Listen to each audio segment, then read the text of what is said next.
Hello there, this is Yogi, and today we talk about some specific hard conversations that people have difficulty having. And today we are talking about asking something for ourselves, asking something for themselves. People can do a lot of things for other people, and they can fight a lot for others. We know parents who can do a lot for their kids. They can ask a lot for their kids. The people can do at work, they can do a lot for their colleagues and help others grow.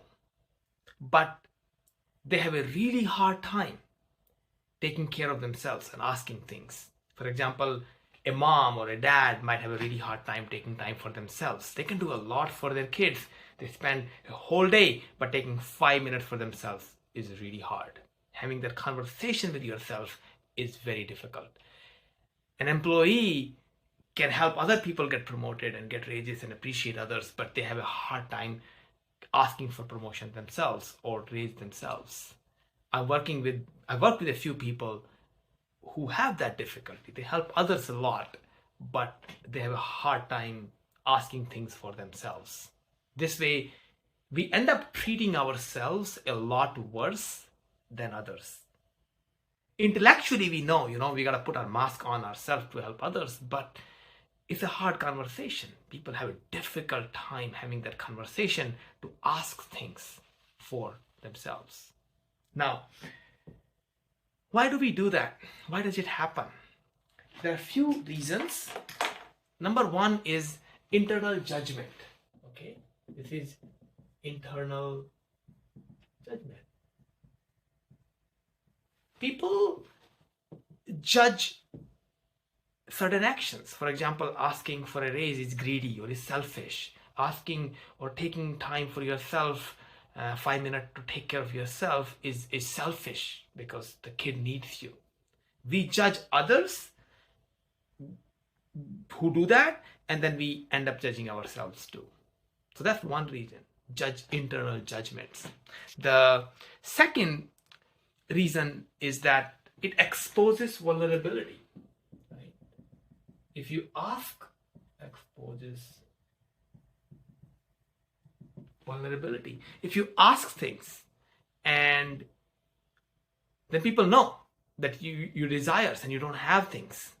So in a way, sometimes we keep a facade that we have whatever we need. We don't need anything. For example, kids might think you can handle everything, right? But being able to say you need time for yourself can actually, exposes your vulnerability to kids. Or same thing in the work setting. Exposing vulnerability to colleagues is hard. Again, the fear of judgment also comes in.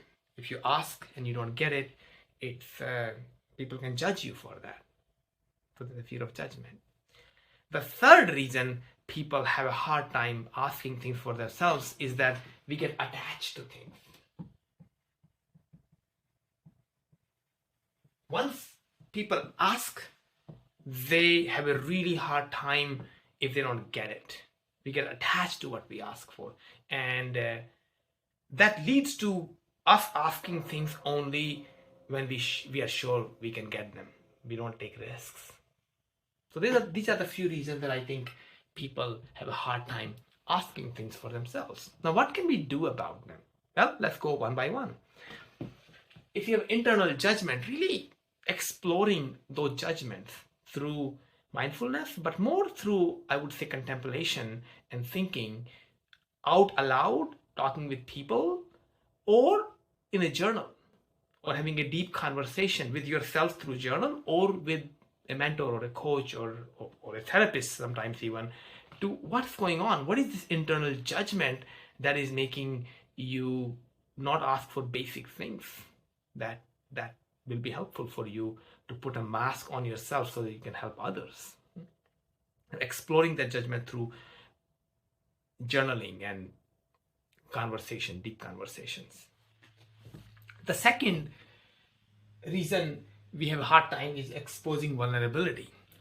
But if we are able to expose vulnerability and be true to our intentions and actually specify those intentions to other people, then over time, our surroundings will include people who support us, not oppose us as much. Or even if they oppose us kindly and actually not making fun, but actually in a powerful way to actually give us feedback.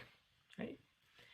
And Byron Katie says, you can have anything as long as you're willing to hear 1,000 no's. You can ask for anything and have anything as long as you're willing to hear 1,000 no's. So you will hear no's. When you expose vulnerability, people will be opposed and say no to that, but that's part of the journey. And if we are able to see the long-term view here, we are able to actually say what we desire, what we need for ourselves, and have that be supported by our surroundings. Number three reason is we get attached, right? Now, once we ask for things, we get attached to it. And I made another video for this, and we'll link that in the comment section. And the idea here is to have preference, but don't get attached to things. Have preferences, but don't get attached to things. A lot of time, once we ask for things, we want to be sure that we get them. We don't want to be vulnerable that, oh, we asked for it, we didn't get it. What is it that you have a hard time asking? What is a desire of yours that people don't know about, that you yourself are probably judging that desire? Can you share that desire with one person that, who's trustworthy? And if you want to take a stretch here, how about sharing that in a comment here below, or reach out to me? Share that desire, and I would love to hear and support you in that dream or desire or vision of yours. All right, that's all for now. Go ask for things that will make you into a person who is able to help others more powerfully and with more joy and more fun in life. All right, thank you. Take care.